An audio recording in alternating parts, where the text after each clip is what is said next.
Welcome back, Source Nation. You're listening to Sports Tuesday with Steve Manderson.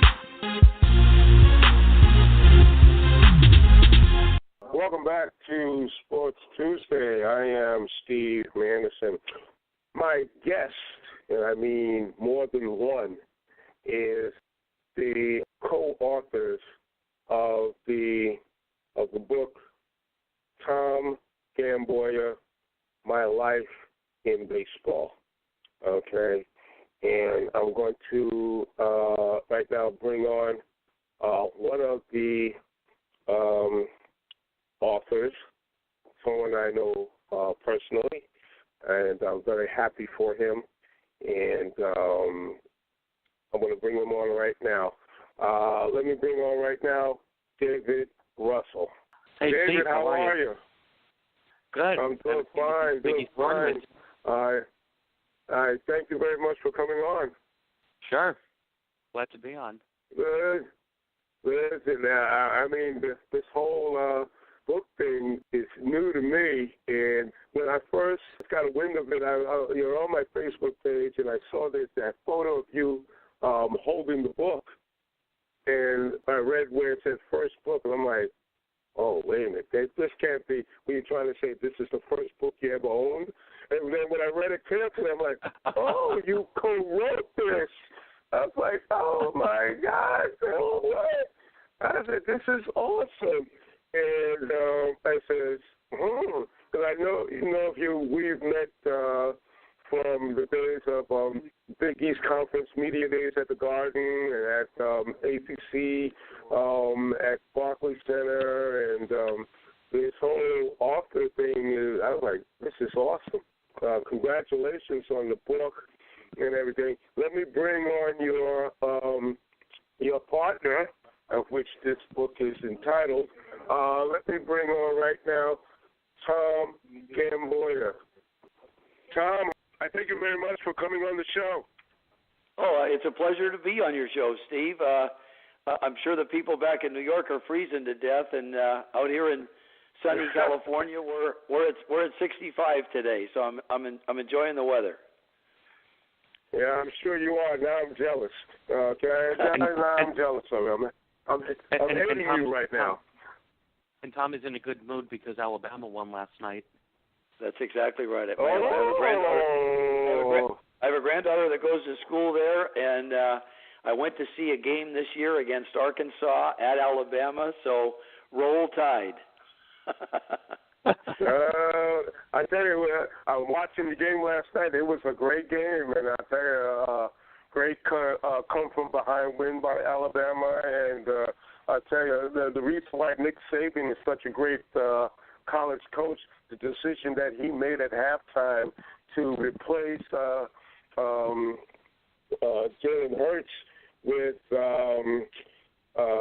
I'm going to call him Mr. T because I can't. If I try to pronounce that name, I'm going to swallow my tongue. But I'm with you, Steve.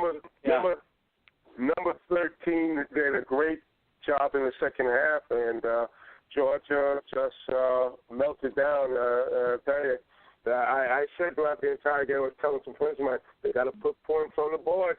20 points is not enough, and I was right. So, but I'm glad to have. Yes. So I'm glad to have both of you on the show. First question, right off the bat. How did you two meet up to collaborate on the book? Well, from my take, I managed the Brooklyn Cyclones for 3 seasons for the Mets, 14, 15, and 16. And David Russell was a very young, passionate sports enthusiast, baseball particularly, and wrote a column for one of the local newspapers. And when he looked up my bio and Googled me, he started staying after the rest of the press left, and he said he couldn't believe that after 40 years in the game that I hadn't written a book. And I said, a book? I couldn't write a paragraph, let alone a book.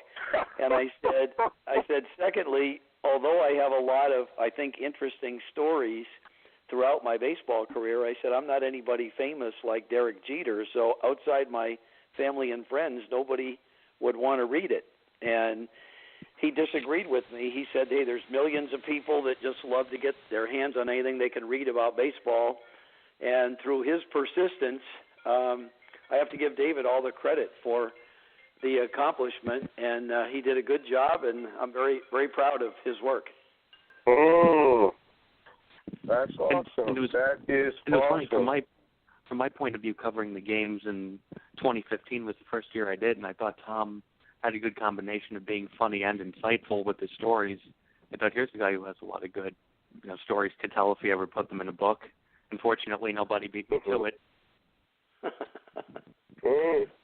Now, how long did it take for this? How long did it take for you guys to complete the book? We started just about a little over a year. I mean, what we did is, as I said, I'm not a writer, but I'm very extroverted and I like to talk. And David called me in the winter of 2015, and basically once a week he turned his tape recorder on and had a list of questions for me. And so basically once a week throughout the winter, we spent an hour tape recording, and then when I came there for the 2016 season, we filled in the rest, and we had it done by October of 16, a little over a year ago. We completed it, and then it just came out this past month. And really, we've started September of 2015, so I guess from very beginning to end, it was 2 years. Right, that's right. Oh, okay. Now, Tom, you've had quite a career in baseball. You started out as an outfielder for the Stratford team in Ontario in the Canadian Baseball League. You also managed there. What was that experience like for you? Well, it as I look back on my life, it was kind of a plus for me in the sense that, I mean, like a lot of players, I was all everything in high school and college. But when I got out of college, I realized that that my ultimate dream of playing in the big leagues wasn't going to happen. So I went to the Canadian Baseball League, and as you alluded, I played for the city of Stratford in the province of Ontario.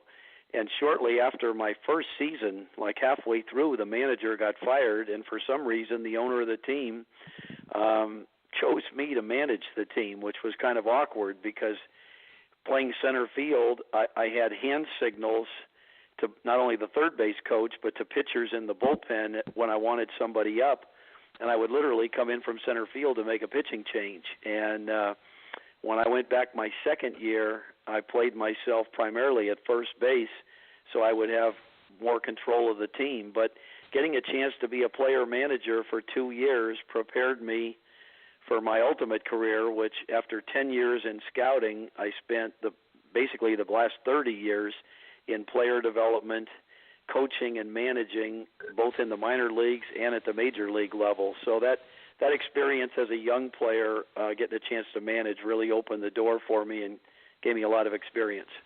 Okay. That's awesome. You were also a two-time All-Star, too, so you weren't bad. Well, I could hit. I could hit, but I did. When you play center field, along with hitting and defense, you've either got to steal a ton of bases, which was not me, or have power, and I was more of a doubles type guy. So I was a realist. I knew that my ultimate dream wasn't going to happen, and so I switched courses right away. I kind of allude in my book to people of all walks of life that if you find your passion in life, which I found at 10 being baseball, if you can't make it as a major league baseball player or a pro golfer, to try to find a way to make a living in your passion in another venue. And I was able to do that through scouting and coaching, and ultimately achieved my goal of getting to the big leagues as the third base coach with the Chicago Cubs, and then later in my career as the first base coach with the Kansas City Royals. Now, you've had quite of a minor league career. as a manager, coach, and as a scout. Let me ask you this: out of those three areas, what were you more? What aspect of your career were you more comfortable with, as a coach, as a manager, or as a scout, being an evaluator of talent? Well, as I broke in as a scout, and certainly scouting is the grassroots of baseball. You don't have big league players without people scouring the United States, American Legion, Connie Mack, these travel teams now, high schools and colleges to find the players. But in my particular case, being an extrovert and what I consider a teacher, I did not like being on the outside of the fence looking in. I knew I belonged on the field. So I loved coaching and instructing, but I think I found my personal niche. I think everybody has a gift, and mine turned out to be being able to take 25 guys, regardless of their race, read, religion, what have you, and mold them into one, where it was literally like a 25-man family, one for all and all for one. Because as I look back on my career, at every level of baseball, from rookie league, low A, high A, double A, triple A, and 7 of my 10 years in Latin America, when the season was over, my teams finished first. And so, I looked at that as being, certainly we had talent on those teams, but they all had one thing in common, and that was an unbelievable bond and togetherness. And I took a lot of pride in using my people skills to not hoping that would happen, but I made it happen. Now, when you first started out in the minors, let's say you were a manager, you were a minor league instructor, and a scout for in the Milwaukee Brewers organization from 78 to 82. And I remember that 82 season, they went to the World Series against the Cardinals. How much of a hand did you have in regards to that 82 team that went to the World Series? Were a lot of the players that came up in the system, did they come up by your evaluation of talent? Yeah, well, that's a real good question, Steve. And that 82 team, which was the only Milwaukee Brewer team that went to the World Series, was pretty much a veteran team. And the probably the one guy that I had a big hand in, unfortunately, the Brewers traded to the opponent, which was the St. Louis Cardinals. We had a young Nicaraguan outfielder named David Green. That at that time I was the minor league instructor. And I remember him. Yeah, and David, were it not for, suffice to say, an alcohol problem, David's career would have lasted even longer, because he was truly a 5-tool gifted player. But we were able to acquire Raleigh Fingers in a big trade with the Cardinals, of which David Green was a key piece going to the Cardinals. And as Brewer fans know, Raleigh Fingers was huge in being able to be the guy to close out those games for Milwaukee to get them into the series. And but it was pretty much a veteran type team, and one that I certainly enjoyed watching play. Although earlier in my career with the Baltimore Orioles, I had the good fortune to manage Robin Yount after his first year of pro ball in the NYP League, because the Orioles had a winter team in Southern California that I managed, and the Brewers had a strong feeling that Yount was going to go right to the big leagues from the NYP League, which is an incredible jump and shows what kind of an athlete he was. And so he played shortstop on our Oriole team in the winter, and oh my God, was it a pleasure watching a 19-year-old kid with the talent that he had, and certainly went on to not only leading the Brewers to a World Series, but a Hall of Fame career, and a Hall of Fame person off the field as well, I might add. Did you have an idea that Robin Yount would have the kind of career that he eventually had, being a Hall of Famer? Did you see that in him right away, or No. Did you see promise in him right off the bat? Oh yeah, I saw a definite major leaguer. We had a lot of guys on our Oriole club that were in Double and Triple A that I was managing, and like I say, Robin was literally less than a year out of high school and playing shortstop for us. And it was you didn't have to be a scout to see that Robin could run, throw, and field, and was a gifted athlete. And his hand-eye coordination was super. So there was no doubt in my mind that Milwaukee had made a good first-round pick, and I thought he'd be a big leaguer. I'd be lying if I told you that I projected him to be a Hall of Famer, and I don't think anybody at that stage projected him to have power. Robin was a 6'1", 175-pound, lithe, wiry strength type of athlete with, I would have thought doubles and occasional home run power. But in '82, Robin went on an extensive, in the '81 winter, an extensive weight workout program. And when he came to spring training, and of course he was a little older now, he was like 20, whatever he was, 22, 23, 24. He was a man, right. And the power that he developed, I think, shocked a lot of baseball people because he ultimately became a 5-tool player and a Hall of Famer, and that's a credit to his work ethic. And like I say, it was just fun watching him play at 19. That is true, man. And he played. Eventually, he went out and he played center field, which I didn't Correct. think he turned out to be a good outfielder. But he did. But it was always his offense was the key. 3,000 hits in his career, and Gold Gloves too. He was an excellent Gold Glover, excellent fielder. And now a in different '86, yes, exactly. You worked in the Detroit Tigers organization. You managed the Bristol Tigers.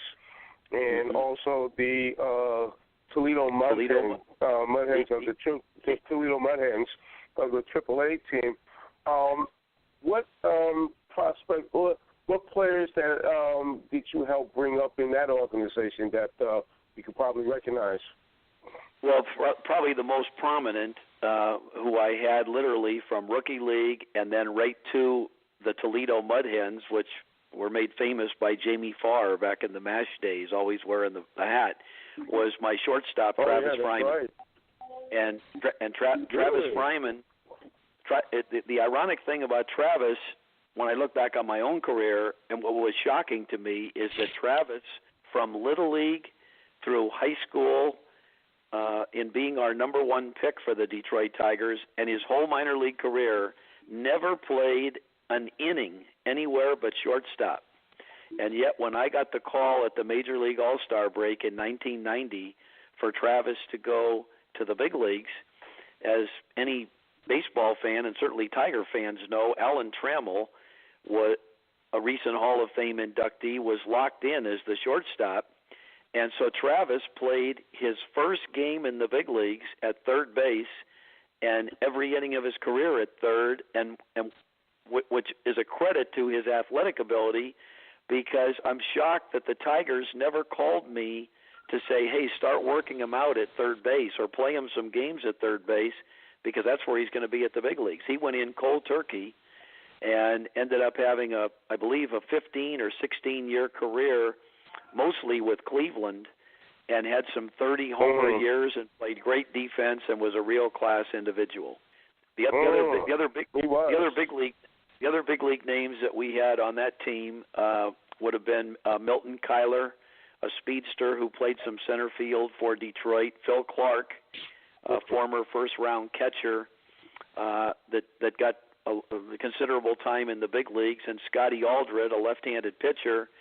And other than Travis, the most famous would have been Chris Hoyles, a catcher who unfortunately, as I mentioned in my book, one of my favorite guys in my tenure with the Tigers, but we traded to Baltimore in an effort to get Fred Lynn to help us get into the playoffs. Fred was at the tail end of his career, but Hoyle went on to have some 90 RBI, 30 home run seasons, as a number 5 hitter in Baltimore's lineup and played there for 10 years. So another great guy and a great career. I just wish it would have happened with Detroit rather than Baltimore. I can imagine. I remember Chris Hoyle. You mentioned that name. I'm like, oh, yeah, I remember him. He was a Yankee killer, too. And I'm a diehard Yankee fan. I remember him. I remember the Yankee Killers very well. Oh, yes. I'm telling you. But you also was in the Dodger organization in 2000. You managed the Albuquerque Dukes of the AAA Pacific League. Who came out of there that was kind of promising for the Dodgers? Yeah, that was one of my most fun seasons in the minor leagues because that team ended up winning. We won like 52 of our last 70 games. When you're winning 5 of every 7 over a 2-month period, trust me, it's a lot of fun. And the guys that the most prominent, and I give somebody in the Dodger organization deserves great credit for this because it certainly wasn't me. My number 1 starter was Eric Gagne, who I projected to be a 20-game winner in the big leagues. But when he got to the Dodgers, they converted him to the closer, and I believe he set a record at one point, saving 84 consecutive games over a 2-year period, and really took closing to a level that it had never been done before at that point. I mean, when he came in, the game was literally over, and the opponents knew it. He was the most prominent. The other guys, one who ended up having a nice career in New York with the Mets was Paul LaDuca, my catcher,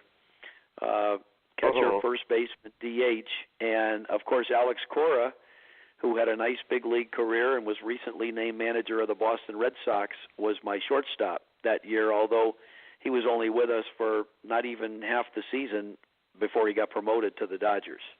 Did it surprise you that he was named the Red Sox manager? Oh, no. No, Alex was, I had, as I mentioned, I spent 9 years managing winter ball in Puerto Rico. And as a young player, I had Alex's older brother, Joey, in my Padre days. And so Alex not only learned under his older brother and kind of who took him under his wing, but Alex grew up in baseball. I mean, he just knew baseball inside and out from the ground up. And when he played shortstop for me at Albuquerque, it was like having a captain on the team.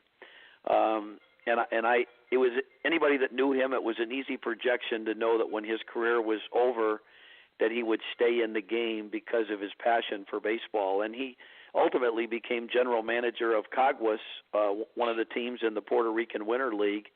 And I'm glad to see that his career is flourishing all over again. I think he'll be very successful as a manager. He was highly touted for it, and that's why I asked you, because a lot of people, when he was named the manager, there were no negative feedback in the decision and the Red Sox decision to name him manager, and I think he'll do well. I think he will do well. He was an excellent ball player, a very intelligent ball player as well. Now, you also was involved with the L.A. Angels organization starting in 2005. Who, in an era where just a few years before they came off a World Series win over the Giants, what players did you have a hand in that organization? Well, that was another fun year, Steve. That Mike Scioscia would always make it a point at the end of spring training to take the minor league managers out to dinner, and he wanted firsthand knowledge of what was coming up through the farm system. And after their World Series of 2001, I told Scioscia the night he took me out to dinner, I said, "Oh my God, the players that I'm leaving here with in AA, your best years are in front of you." And although they never won a series again, they did win several division titles. My top three starters in '05 were Jared Weaver, Irvin Santana, and Joe Saunders. And, of course, Weaver had a very lengthy career with the Angels. Santana had probably the best year of his career last year with Minnesota. And Joe Saunders, although his career wasn't as long, he had some good years with the Angels and with the Seattle Mariners. And then my catcher, who reminded me a lot of Chris Hoyles, was Mike Napoli. And Napoli led the Texas League with 37 homers and 100 ribbies and had some big years with the Angels. I think if Scioscia was honest, his one regret as manager of the Angels, I think they would agree it was the trading of Napoli, because when you look at Mike's career, he's been to the World Series with almost every team that he's been traded to. I mean, he got traded to Texas, they went to the World Series. He signed as a free agent with the Boston Red Sox, they went to the World Series. You know, he's just not only does he provide power and RBI production, but he is one of the best guys you could ever imagine having in your clubhouse. He's the type of guy that all players, and I mean all players of all nationalities, gravitate to. There's just something in his personality, and it was in my career there were very few guys. Carlos Delgado was another guy that was much like that, who had a big career with Toronto and the Mets. But Napoli was just terrific. And, of course, our shortstop was Eric Ibar, who's had a very lengthy big league career. And, so, I mean, it was a team that I felt was going to win before we even played the first game. And, of course, we did win our division in the Texas League. What is it about Mike Scioscia? I mean, these last few years with the Angels have not been good. They've had several losing seasons. I'm surprised that he wasn't let go by the Angels, but he's been with the Angel organization for such a long time. What is it about him as a manager, why he has lasted this long? Yeah, well, that's a good question you bring up, and he is the longest tenured manager in the big leagues. This is going to be, I believe, his 18th season with the Angels, and and you're right. I went back with the Angels again in 2011, and certainly, they have not been winning much of late. But I can tell you this, having worked with Scioscia both in 2005 and 2011, and the way he runs a spring training camp, his people skills are off the chart. Players absolutely love playing for them. I mean, he's an inspiring people person, and he is as positive a guy as you could ever be around. I think that in my own personal opinion, the game of baseball is about pitching and defense. If you got pitching and defense, you're going to be in virtually every game. And you on most nights you can figure a way to manufacture some runs here and there. But the Angels of late, and when I go back to early in the Gene Autry days, I remember when they signed Rudy and Don Baylor and Reggie Jackson. There's been times where the Angels have been all about offense, but you can't score enough runs to offset the runs that your pitching gives up. And now that I'm retired and I live in Southern California, I'd like to see both the Angels and Dodgers do well, and I would hope that their pitching is going to shore up where Scioscia has an opportunity to win. I hope so too, because he is a good manager, and he's a great handler of pitchers too. Being a catcher, we all know catchers make some of the best managers, because they know the pitching staff and they know how to handle pitchers, and that's how, in my opinion, that's how it's always been. Tell us about the Brooklyn Cyclones, and you managed the Cyclones in 2014, 2015. This is Single A and everything, and what is it about that organization that impressed you? Well, I tell you, I was happily retired. I was playing a lot of tournament golf at my country club here in Rancho Mirage, California, and Paul DePodesta, who was a vice president of player development with the Mets, is the one that actually talked me out of retirement, and I'm glad he did, because throughout my career, I always had the knack of being in a bad ballpark, and then we would win, and then ultimately they would get a state-of-the-art ballpark. And for the first time at the end of my career, when I went to Brooklyn and saw this state-of-the-art ballpark, Metropolitan Credit Union ballpark, right adjacent to the famous Coney Island amusement park, it was spectacular. Right. AstroTurf. I mean, what a fun environment for people to come out and watch a game and see the roller coasters going behind the left field fence, the beautiful ocean and the Coney Island boardwalk behind the right field fence. The setting was just spectacular. And I was fortunate to come with the Mets at a time where the Mets have always been famous for their pitching, back to the Tom Seaver, John Matlack, Jerry Koosman days. And lo and behold, my first year there in 2014, they had a guy that I think Met fans are going to all get to know real soon in the future, Marcus Molina, a right-handed pitcher that led the NYP League in everything. He was only 19 years old. He led the league in wins, strikeouts, and ERA. And unfortunately had Tommy John surgery, which, sidelined his career for a year and a half. But this past season, he finished up in Double-A, and I think I would expect that sometime this year, Marcus will probably make his big league debut.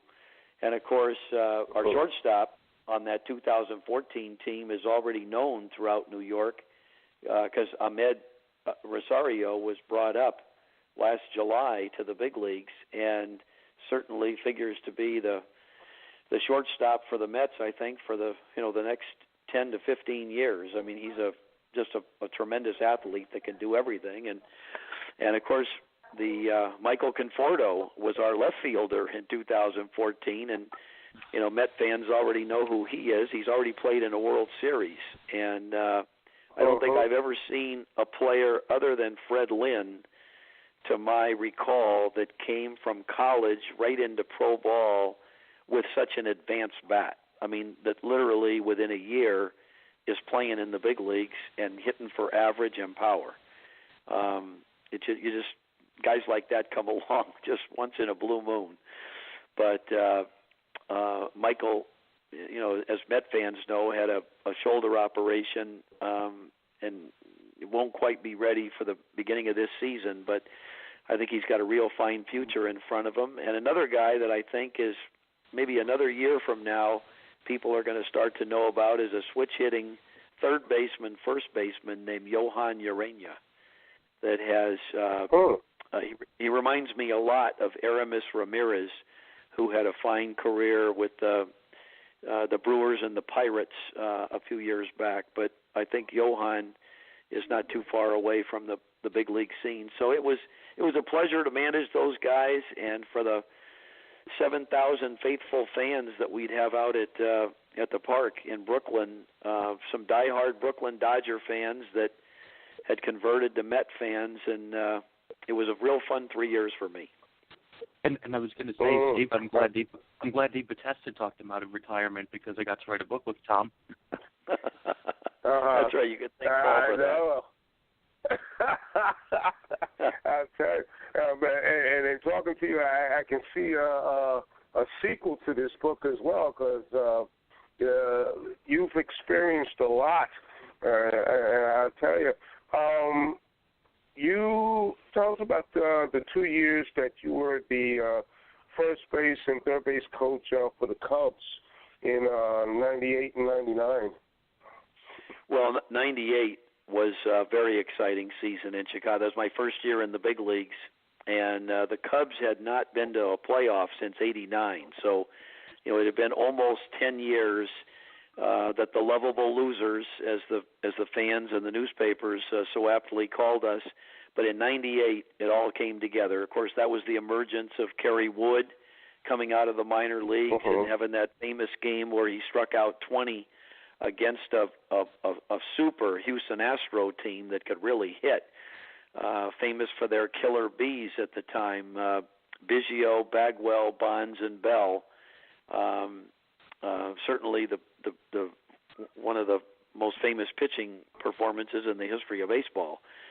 We won 2-0, and then of course you had Sammy Sosa, who's started off the year hitting home runs, and it just never stopped. And when it got to June and the weather warmed up, Sosa hit more home runs. And as I mentioned in the book, I never thought I'd see in my lifetime somebody break Roger Maris's record of 61, and yet we were in St. Louis in September when McGwire hit his 62nd against us, and then the next week at home against the Milwaukee Brewers, Sosa hit his 62nd on the way to 66. So I saw not one but two guys break the record in the same year. So that was very thrilling. And of course we made the playoffs. We tied the Giants for the wild card spot and beat them in a one-game playoff. So 98 was exciting, and unfortunately 99 was the flip of that, where we finished last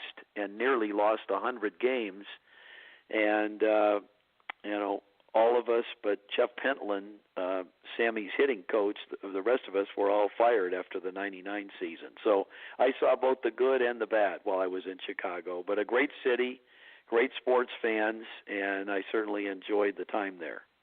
Yeah, we're talking about Sosa. And I remember that year, Sosa and McGwire going at it with the home run title and everything. But that was that era, the steroid era. So, it was, even though it was a great year home run-wise between those two guys, the steroid, with being that it was steroid era, it's kind of tainted their performances. What's your opinion on that? Well, you bring up a real interesting topic, Steve, and certainly, at the time, I'm so naive about steroids. The first time that I remember ever questioning it was in 93. I was watching a game in the clubhouse, and it was near the end of the season. Brady Anderson hit like 53 home runs for the Baltimore Orioles. I don't think he'd ever hit more than 16, if I remember right. And when I saw him on TV, the strength and the bulk of his body, I mean, he looked like a pro football middle linebacker. I mean, he just looked different than I had seen him previous. And I thought, wow. And it made me wonder if that wasn't involved. But during the 98 season, there really wasn't any talk during that season about steroids. I mean, it just, and I'm so naive, I wouldn't have known it. But it never came up in the clubhouse or any of the games regarding Sosa, McGwire, or anybody. It was the after effect, and basically it was a couple years later when Bonds hit the 70 and broke the record, or 73, I guess it was. Yeah. McGwire had hit 70 and Bonds hit 73. Then the press, the media, the players, the rules of baseball started to address it. And then it was kind of a retroactive thing where people look back, to when McGwire and Sosa hit their home runs, and it was like, oh my gosh, they must have been doing it too in that era, So, but like I say, at the time there weren't rules about it, and there was nobody talking about it, and it seemed like the fans liked the action, but certainly as truth has come out over the years, a lot of players, I think, did things that they regret for the money and for the fame and to enhance their performance of their careers. And also Tom brings up in the book how he did become a better hitter, and Tom could explain it better on the 1-1 pitch, off no question. pitches out of the zone, because Sammy's batting average actually went from 251 to 308 that year, and that's more than steroids to do that. Yeah, that's a good point. Yeah, there is no question that Jeff Pentland, our hitting coach with the Cubs, helped Sosa immensely. I mean, the player and his technique in the box and his approach to pitches from 97 to 98 was like night and day. And if you look statistically, Sammy was a dead pull hitter when he was a 250 hitter, trying to hit home runs, and the most he'd ever hit, I believe, was 39. And yet in '98, when you saw a diagram of his 66 home runs, they were almost a third to left, a third to center, and a third to right center. He opened up the whole field by waiting on the ball longer and enhanced his average by almost 60 points. So I think we need to give credit where it's due. You know, the steroid thing, I'm naive on that, but there's no question his strength was off the chart, because if he hit a ball good, it went out of the stadium. If he missed it, it still went over the fence. It was fun to watch. That's the point. I always felt that Sosa was a naturally strong hitter. By the way, he had the body frame, the upper body, and his swing was perfect for Wrigley Field. And a lot of these ball players, I feel, even back then, they really didn't need to take steroids. I know they want that edge, but some of these guys are naturally strong individuals, which you didn't need it. But you know, like I said, they want that edge. You know, and a lot of it maybe, and you know, a lot of them have these incentives in their contracts. If you hit a certain amount of homers, you get this amount of money. A lot of that come into play as well. But I never felt that those enhancing drugs come into play. These guys are naturally strong. I mean, what's the point of you being in the weight room if you're going to take steroids as well? In my opinion, you're defeating the purpose. My only firsthand knowledge of steroids, Steve, was when I was at Kansas City, and Jason Grimsley was, I believe, the first player that was actually caught and admitted that. I mean, he had the steroids literally sent right to the clubhouse. He didn't try to disguise it, and he was pitching for the Arizona Diamondbacks at the time, and he literally retired the next day, never to be heard from again. But when I was coaching at Kansas City, Jason was near the end of his career. He was 36 or 37. I would watch him get on a stationary bike and pedal that thing at such a pace for 30 minutes that you had to see it to believe it. There was smoke coming off that chain. And I being naive, I couldn't believe somebody could do that for that amount of time. And I asked him, and you know, he would pat his stomach because he had a washboard stomach, and he said, "Gamby, that's just clean living.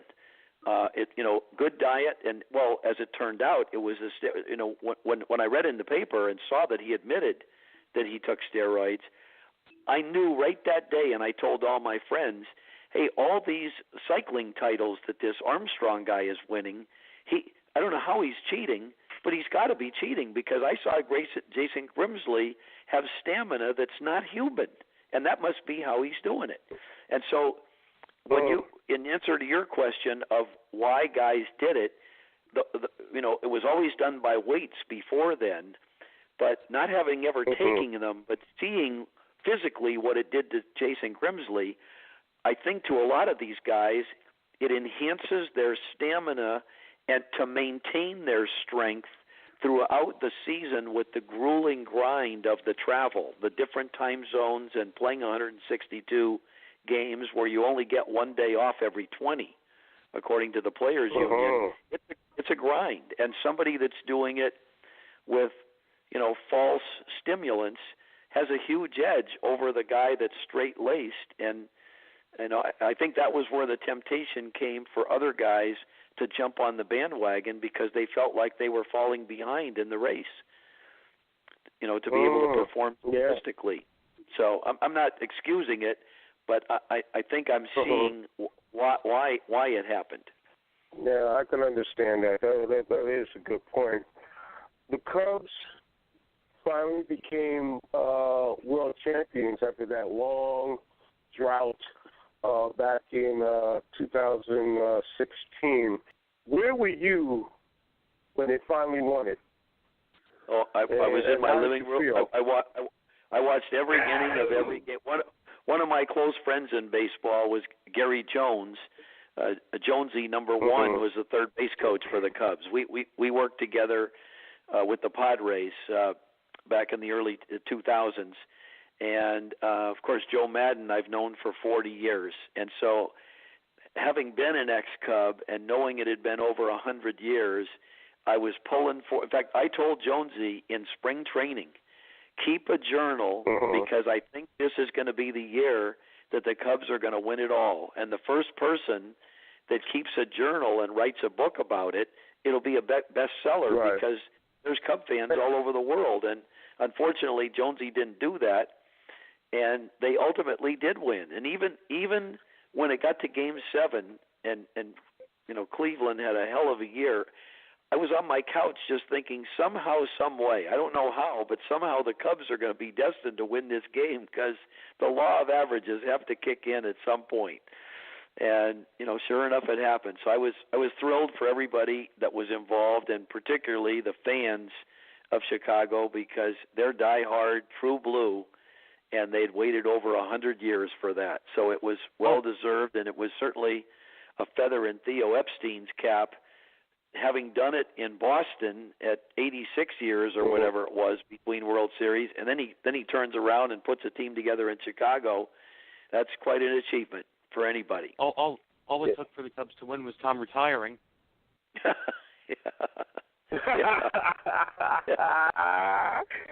tell you, I think the best part of the Cubs winning that night was the funny part was Bill Murray in the clubhouse interviewing players.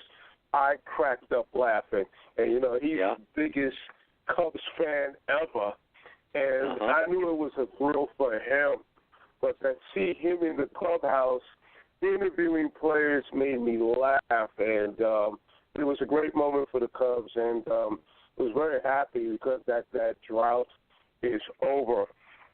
Now, the year before, the Kansas City Royals won a championship in the World Series, beating the Mets that year after a long drought, because the last time they did anything was when they won was 1985, when Dick Hauser, the late Dick Hauser, was the manager there, and you had Brett Saberhagen and as pitcher there, and now you were with that organization in 2002 and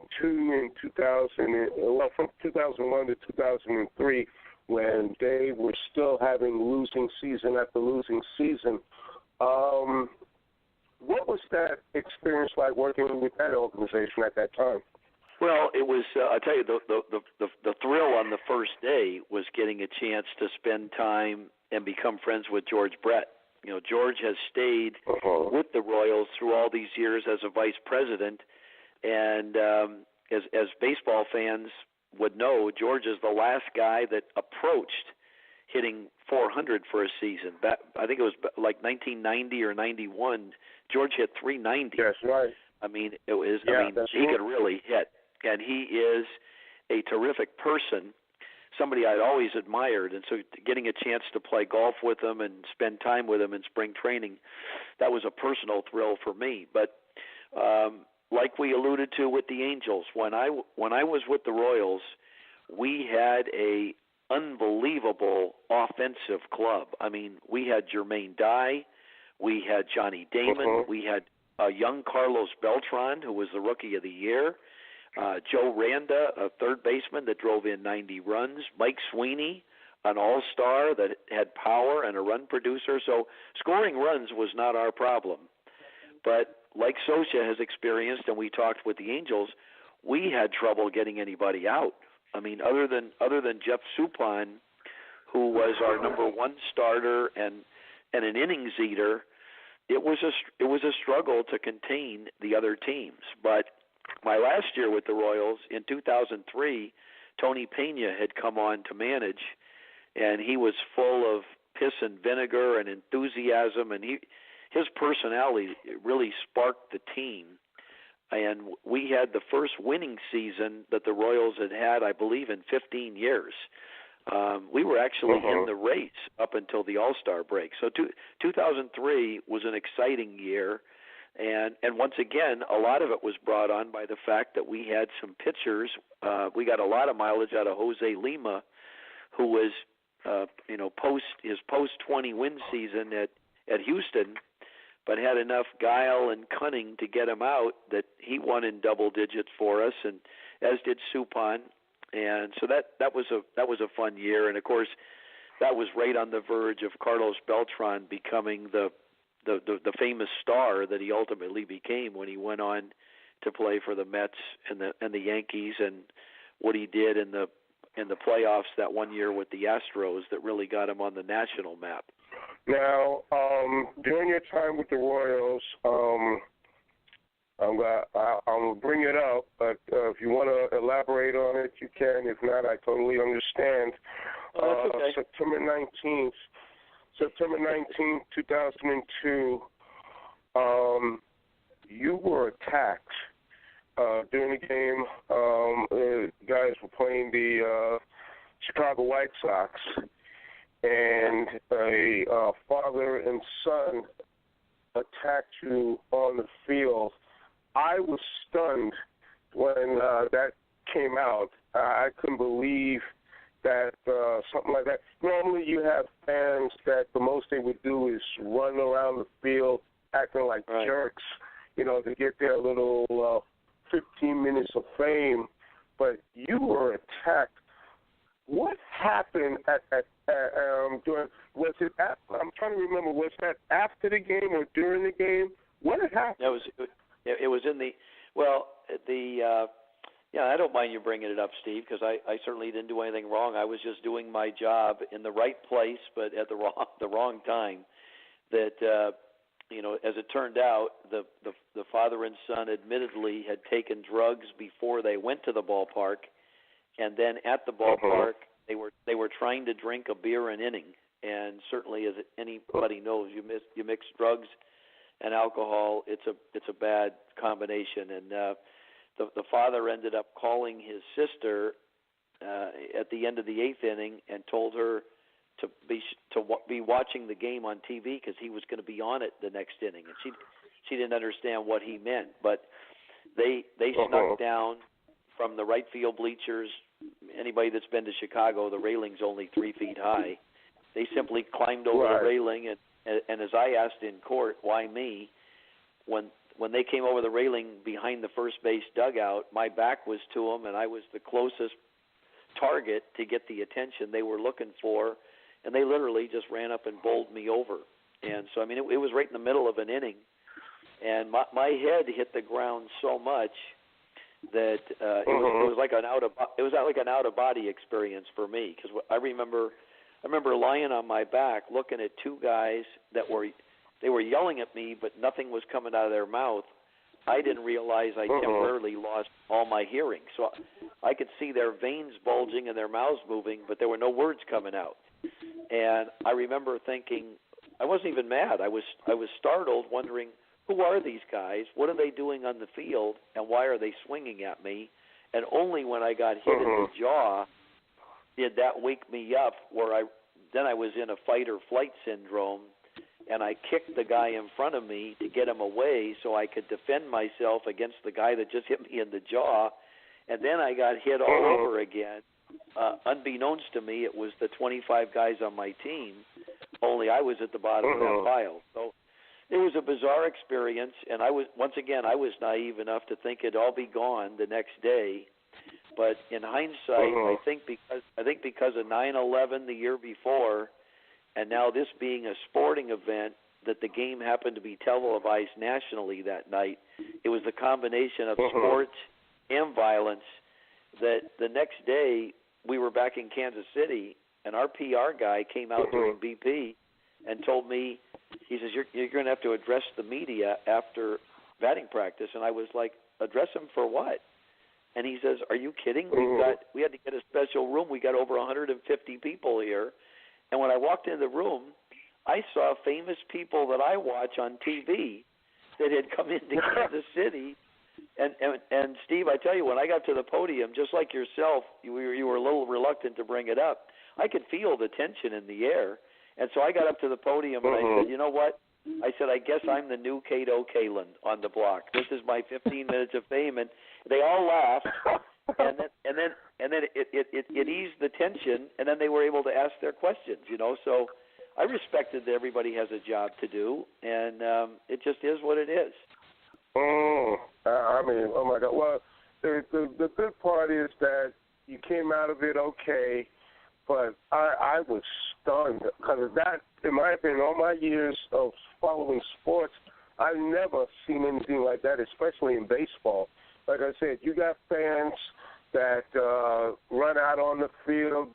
They don't even show it on TV anymore. They used to show the fans being chased by police and all that. They don't even show that anymore. But the thing is, this is the first time that fans actually attack someone on the field. And I was like, oh, my God, that was crazy. And it was bizarre. And it was a reason, too, when prior to having you guys on the show, when I saw the book, I said, Tom Gamboa, why is that name familiar? And then when I looked at the bios, I said, oh, man, that's right. I said, oh, God, it's crazy. But fortunately, we have not seen anything like that since. But, oh, my God, it's just crazy. Like you said, but like you said, a combination. I think that's also one of the reasons why the new rules now, when it comes to beer consumption, they cut you off after, I think, the 6th or the 7th inning now. The 7th inning. You're correct. You're correct. Yeah, which makes a lot of sense because a lot of these people, the fans, and I know being a Yankee fan and I see and going to games, a lot of them start early. A lot of them come into the stadium drunk. So to add more beer to what they've already consumed, that's a danger. And like I said, they're doing drugs too. That is crazy. But I thank you for at least talking about it. But that was crazy. That was crazy. And I said, I'm just glad that you came out of it, okay, pretty much. You were actually the bench coach for Team Israel. And actually, you're the coach, you were serving as a coach along with the manager, Jerry Weinstein, who was a guest on my show about a couple of months ago. So I read that. I said, oh, okay. What was that experience like coaching out there in Israel? Oh, it was for me personally, it was a terrific way to kind of put the cherry on top of an ice cream sundae to finish off my baseball career. I had never. I'd managed 10 years in Latin America winter ball. I managed from rookie league to AAA, been in the big leagues, but I had never done anything internationally in baseball. I had watched it on TV, and Jerry and I had been friends for over 40 years. And unfortunately, his bench coach's mother-in-law went into hospice, and he had to bow out of a tournament that was actually at MCU Park in Brooklyn to qualify to get in. And I told Jerry, hey, I'd do anything for you. So I was his bench coach, and lo and behold, we won the qualifier to get into the World Baseball Classic. And it was a great experience for me. I was the first one willing to bow out because I was just an extra. I didn't want to see the guy that I replaced had an opportunity. As you know, we went to South Korea and ultimately Japan for this, first class. And Jerry and Peter Kurtz, the president of Israel Baseball, said, "Oh no, you're on the staff permanently." And I said, "Well, I don't want to see somebody miss out at my expense." And they were, "No, you're permanently on the staff here." And so we trained in Arizona. Jerry who works with the Rockies, got them to give us a couple fields, and we were able to train in preparation for going to South Korea, and to see I believe the players had to be of Jewish descent in some way or another to be on the team. That's the way the world. And the coaching staff was pretty much Jewish as well, except for me. And so I got an opportunity to see people playing for the pride of their heritage. And, boy, it was an experience to behold, because it wasn't just like a fun tournament. It was a life experience for everybody, but believe me, our players were playing for the passion of the country of Israel, and it showed in their performance, because we were supposed to be 3 and out. I mean, this was the top 15 teams in the world, and Israel, I believe, was like 49th or 51st or something. So we were supposed to just be 3 losses and back home on paper. But when we got there, we beat the favored South Korea team that was like number 4 in the world, 2-1 in 10 innings, and then had to come back the next morning and play the Netherlands, and we beat them like 15-7. And all of a sudden, within 24 hours, we were 2-0, and everybody was like, "Who are these guys?" And no, we beat Chinese Taipei 15-7, and played the Netherlands, and beat them, and won the pool, and got to advance to Japan, which was literally like David against Goliath. And when we got to Japan, we opened up with Cuba, that was like number 4 in the world, and we knocked them off. And that's when I was told that one of the New York papers said, this is David against Goliath. Who are these guys? But I give all the credit to the players for playing with an unbelievable passion and losing their egos by playing strictly for the team and trying to win a game. And, of course, Jerry Weinstein did a fabulous job as the leader of the ship, and the way that he ran the game and the things that he said behind the scenes to motivate guys. It was a great experience for me, and I thought, wow, what a way to end my career. And unfortunately, we came within one game of going to Dodger Stadium, where the U.S. and Puerto Rico ultimately played for the championship. But I mean, water seeks its own level, and certainly the Netherlands, that had 5 big leaguers on their team, and Japan, which had a great team, they both beat us. But my final game was in front of 57,000 people in Japan, and although they beat us 8-3, their fans were so respectful of the opposition that it was a great life experience, and one that I'll treasure for the rest of my life. That's awesome. That is awesome. I have a question now for the both of you guys, and sticking with the World Baseball Classic. That usually the Classic has during spring training for all the teams. How do you feel? I pretty much don't like the idea of the Classic being played at a time when players should be getting ready for the season. But and I think I had when I asked Jerry Weinstein the question of how do you feel about having the Classic in spring training, running the risk, because a lot of the players that play for their prospective teams participate, and they run the risk of having injuries and hamstring pulls and high ankle sprain, anything, accidentally getting hit by a pitch and things like that.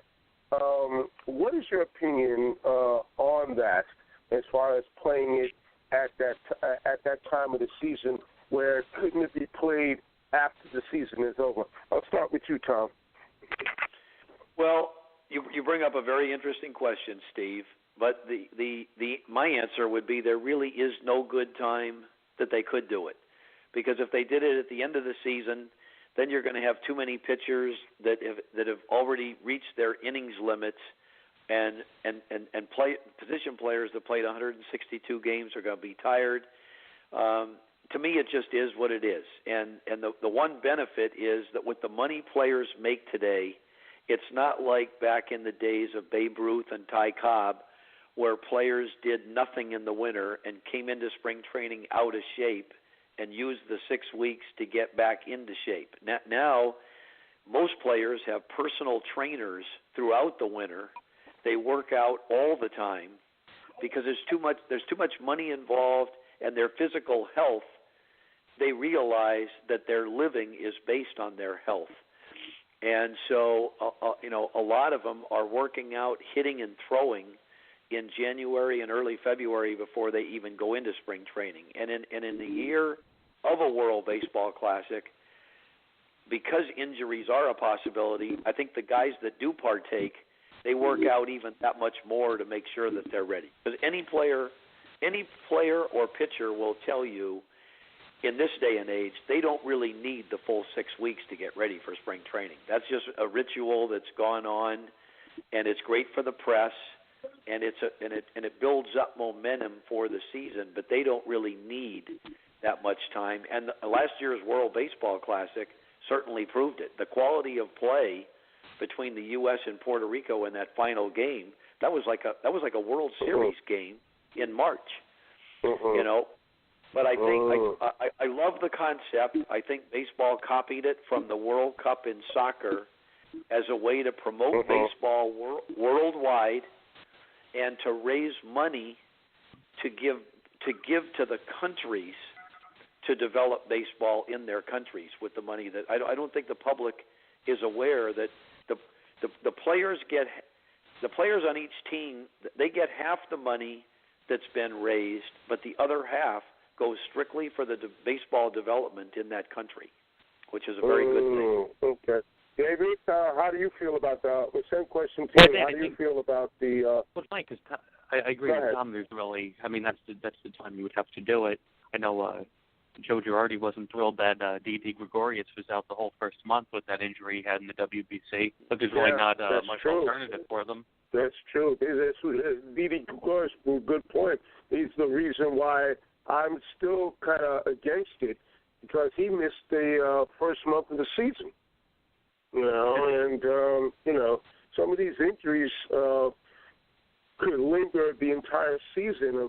Unfortunately for him, he did all right the rest of the season, but that's he does have his casualties. But you're also right now where at any point of the calendar year can you play the Classic? And I guess it has to be before the season starts. And you made a good point about some of the players. They say they don't need 6 weeks to get ready. I would say that's true for the veterans that have been in the league at least 5 years or so. But I would say for the people, rookies trying to make the team,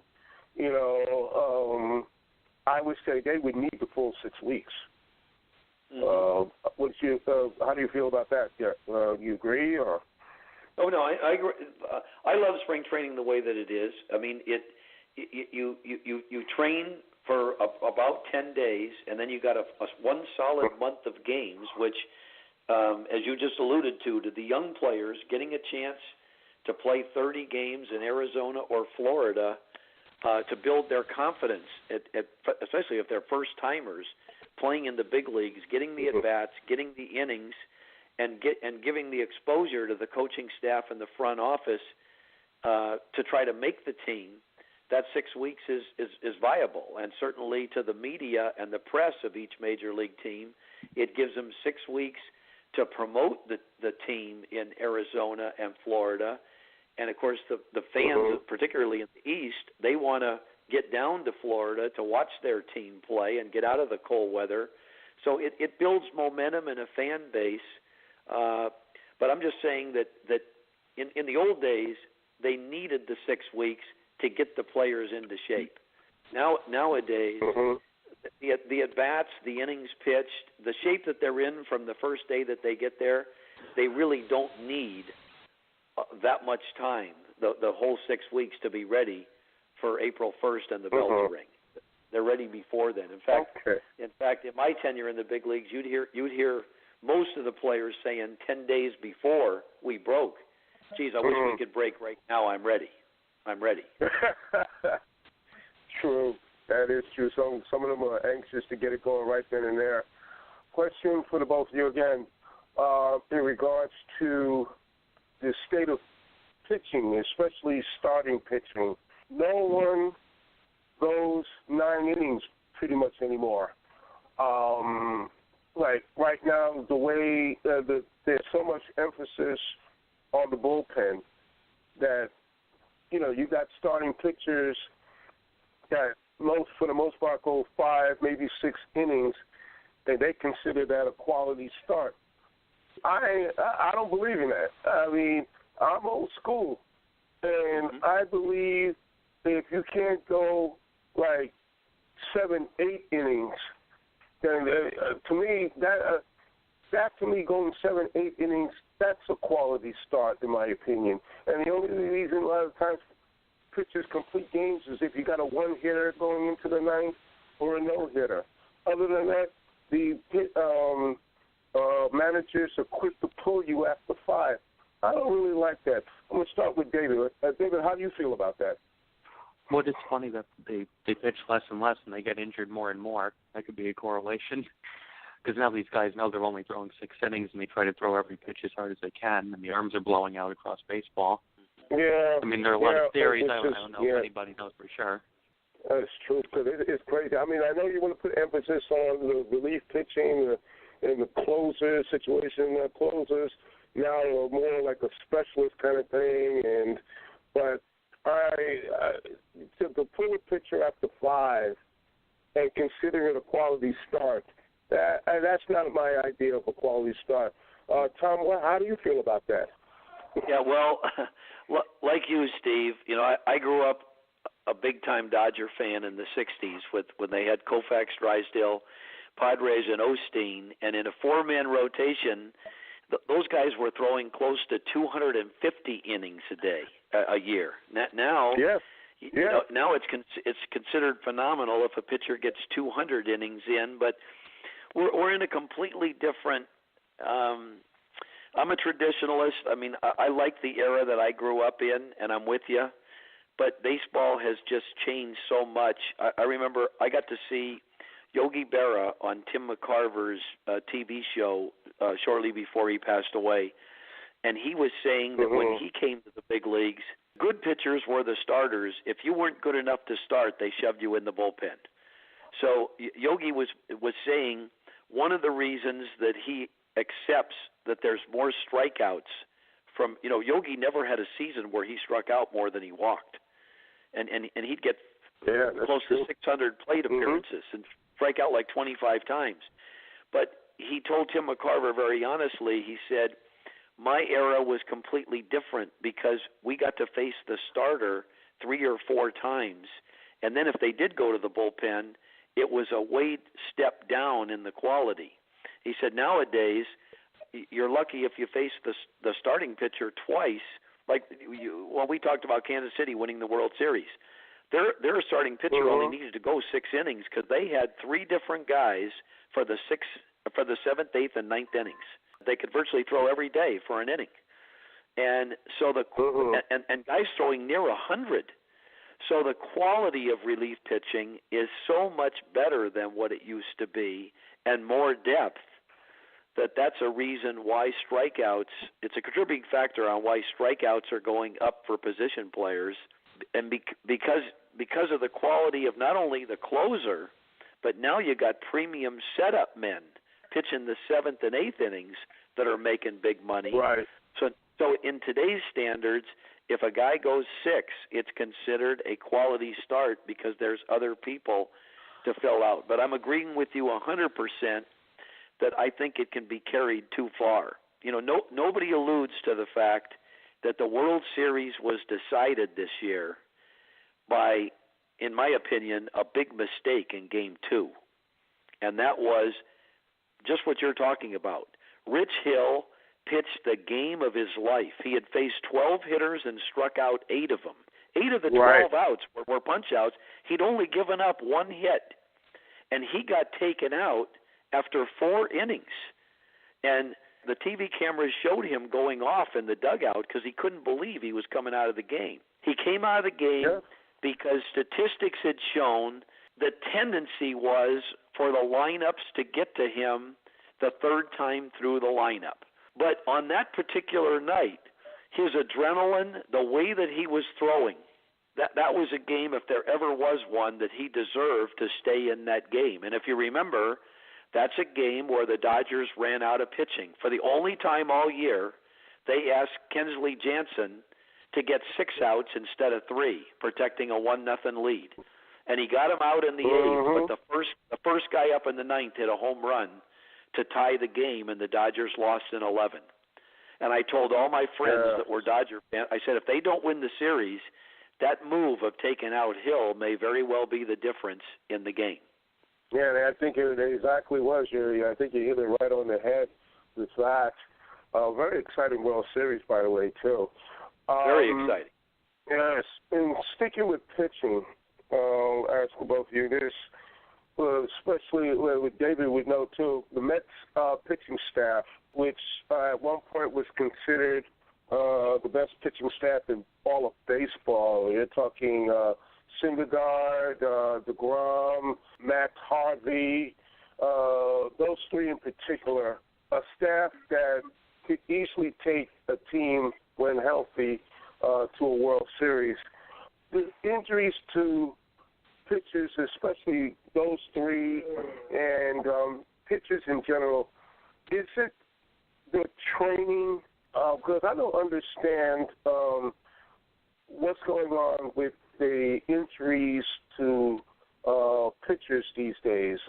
Is it the training, or is it, what's going on with that? David, I'll start with you, since you're around the Met organization and stuff, and you see these pitchers. What's your take on it? I guess there are a few opinions. One of them, some guys think they have too much muscle. It was funny, Syndergaard already throws 97 miles per hour, and then he tried to put on about 15 pounds of muscle. He ended up with his lat injury that kept him to 5 or 6 starts last year. So that could be it. I think they said the new regime with Callaway and the new staff, they have different ways of monitoring guys that worked for them in Cleveland. But it seems like they're a little more into it. Yeah, because it's got to be something, because, well, with Syndergaard, there's no way, he should not have put on 20 pounds of extra muscle just so that he can throw 100 miles an hour on a regular basis. I mean, come on. When he threw 98. Yeah, exactly. I mean, if you're not confident in your pitching where you feel you can't get a hitter out, even like you said, like 98 miles an hour, anywhere from 95 to 98, then that's a problem there. He had, and it hurt him. It really hurt him. And what's his name? Steve Matz with the back issues, and Harvey. I don't know about you, David, but I don't think Harvey's ever going to be the pitcher that he was touted out to be when he was a rookie. He might need a change of scenery, although it will be interesting to see, again, how Callaway and Dave Island is the pitching coach. Maybe they could work on something, because the velocity has been going down. So maybe he needs to recreate himself as a pitcher. It'll be interesting to see how that works out. Tom, your opinion on the injury factor with today's pitchers, and what is your opinion with the Tommy John, the number of Tommy John surgeries amongst pitchers of today? Back in the old days, someone having Tommy John surgery was like big news, because it was rare. Now it's an everyday occurrence. You got pitchers now coming up from the minor league system. They've already had 2 Tommy John surgeries before they throw their first pitch of Major League Ball. I don't understand that either.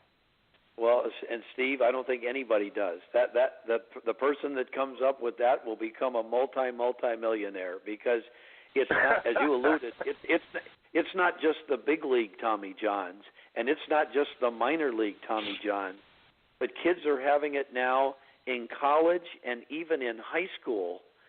And, you know, I'm not an expert on this subject, and we discuss it all the time in the locker room, wondering the only thing that in my mind that I think needs to be addressed is that if you go back to the Koufax Drysdale era of the 60s, pitchers did a lot of stretching, but they weren't in the weight room. In fact, it was considered taboo.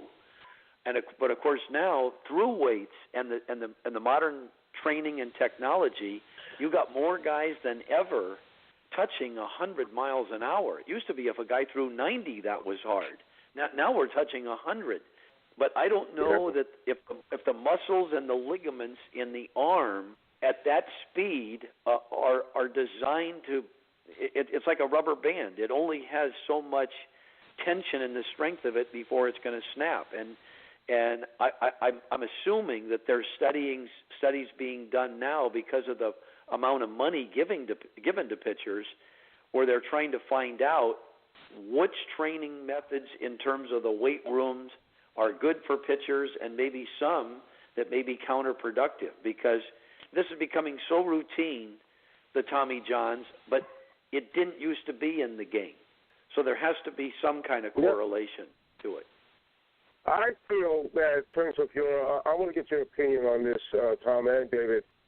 A lot of pitchers starting from high school, I think the problem is that they're teaching the high school coaches and the college coaches, they're encouraging these guys to throw curveballs and sliders at an early age, and especially the curveball.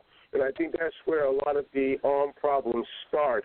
I personally feel that at that age, playing and starting out in baseball, you should not be throwing a curveball. Tom, what do you think about that?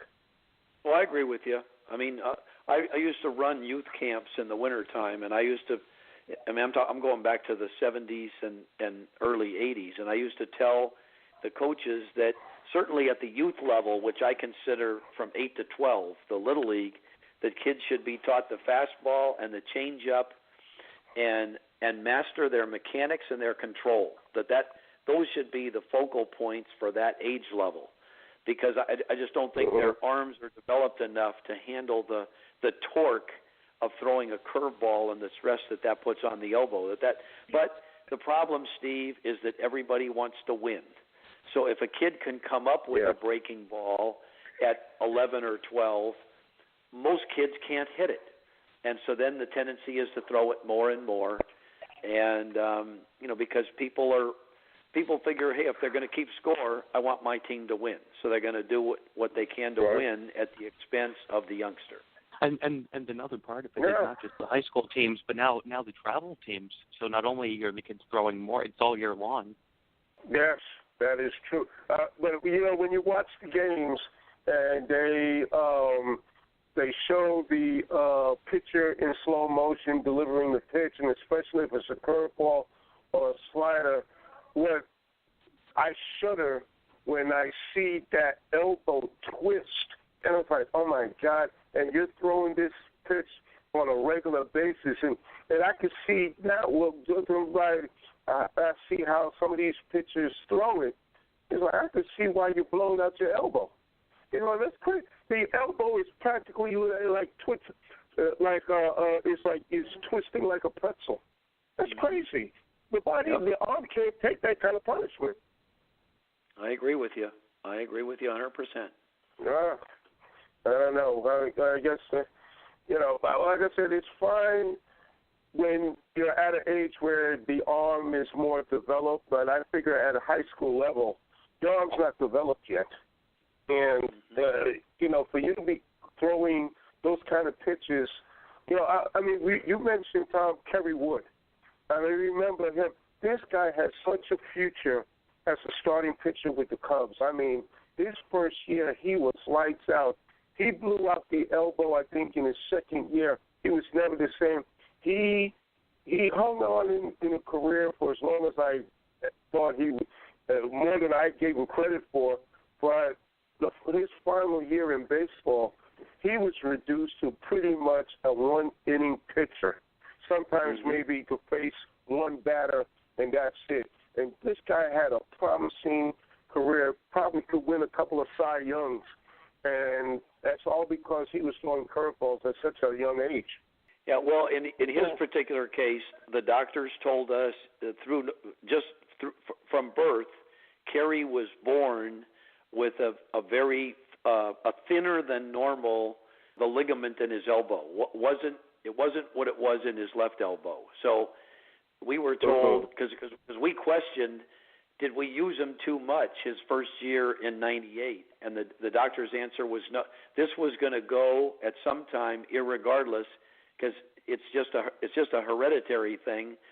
The ligament is not as strong as what it should have been, what a normal one would be at birth. So that's what he was dealing with. Oh, okay. Yeah, it's unfortunate because that was one guy that he had he had a Cy Young Hall of Fame type of career ahead of him. It's unfortunate that what it started out is what he ended in as a one-inning pitcher. And it's a shame. Final questions before I let the both of you go, and this has been fantastic. And I mean, I could go on and on with you guys in terms of baseball. Last year, Houston and LA in the World Series. Does LA go back to the World Series this year, in your opinion? And does the Yankees go to the World Series this year, especially now with the addition of Giancarlo Stanton? Go ahead, Dave. I'll start with you, David. Oh, boy, well, all the pressure is on the Yankees again. I mean, it's tough to pick against them. And then the National League, I think the Cubs will be back challenging. The Dodgers will be up there. Maybe this is the year Washington breaks through. Well, I'm giving up on Washington. There's always the one team that comes out of nowhere also. True, that is true. But I'm giving up on Washington, and they've had their chances. I mean, you got all that hitting. It's a terrific hitting lineup. And, for them to tank like they did in the playoffs, it's like, no, man, I'm getting tired of seeing this. It doesn't matter who manages this team. They always lose Game 5 at home. Yes. Yeah. Well, I'm exactly. gonna hedge. I'm with you on that, Steve. I think there's something missing with Washington. They're always in the race, but when it gets right down to the playoffs, there's something that's missing there.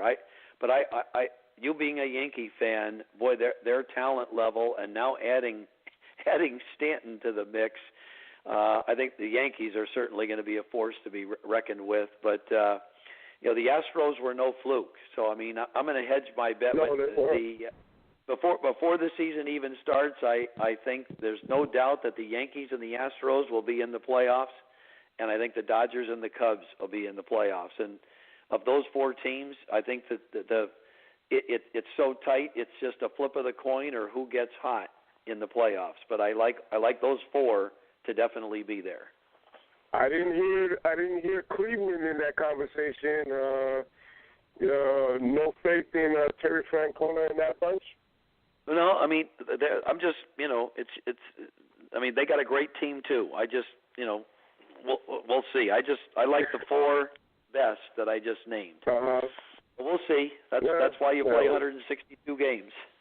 I tell you, Houston, they got the squad, and they became even better with Justin Verlander coming on there in mid-season. That was a great acquisition, and hopefully my Yankees will do. I didn't expect the Yankees to make the playoffs last year. They'll be one game shy of going to the World Series, but we'll see. Now they're expected to go back to the playoffs and go to the World Series. So there's a lot of pressure on Aaron Boone as the new manager of the Yankees. So we'll see how it goes. But, gentlemen, this was fantastic. We are out of time. I thank you both for coming on, and you guys are welcome on Sports Tuesday anytime. Any plans for another collaboration of a book between the two of you, or not yet? We'll see. We'll see how the first one goes. Yeah. Oh, listen, Tom. Listen, David. Listen, it was a pleasure. David, you know I'm going to see you around probably at the Big East tournament at the Garden in March. So we'll definitely have time to chat about this new venture of yours as an author. So I think it's fantastic, and I'm very happy for you and what you're doing. And any projects, book projects of your own in the future? Maybe. We'll see. Okay. Maybe we'll do a book about the fact that being on the air with Steve Manderson on Sports Tuesday. That would be a good idea for a book, right? Sounds good. I hear you. Well, listen, gentlemen, I thank you very much. And where can they get the book, guys? It's on Amazon and BarnesandNoble.com. Okay, that's great. I'll definitely look out for it. But this was a great experience. I love talking baseball, and it was great. So, Tom, continue to enjoy your retirement. But I know you'll pop up somewhere in baseball. I know I'll hear your name around. We'll see. Thanks again, Steve. Really enjoyed being on your show, and thanks for having us. Thanks for having us, Steve. Okay. All right, you got it. And David, Bye-bye. Thank you. Both of you take care, and God bless. Bye-bye. See you in March. Okay. Sports Nation, that was Tom Gamboa and David Russell, the co-authors of the book, Tom Gamboa, My Life in Baseball. And as you can tell, we love talking baseball, and it was great. I had a great time talking baseball and their views of what's ahead for 2018 baseball season, and Tom's experiences as a scout, a coach, and a manager on the minor league and major league level, and even overseas, in Israel. So it's terrific, and congratulations to David on collaborating with Tom on the book. And like I said, I know him personally as a sports writer, and he does a lot of things in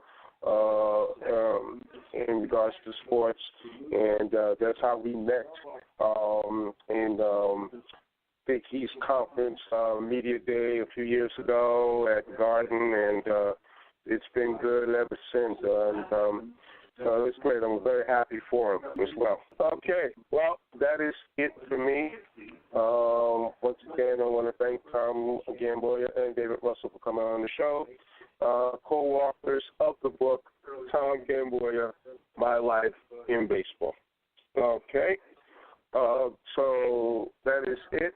So until next week, and don't forget to the NFL divisional playoffs this weekend. So make sure to check it out. I know I will. Until next week, as I always say, be good and be safe. Take care, everybody.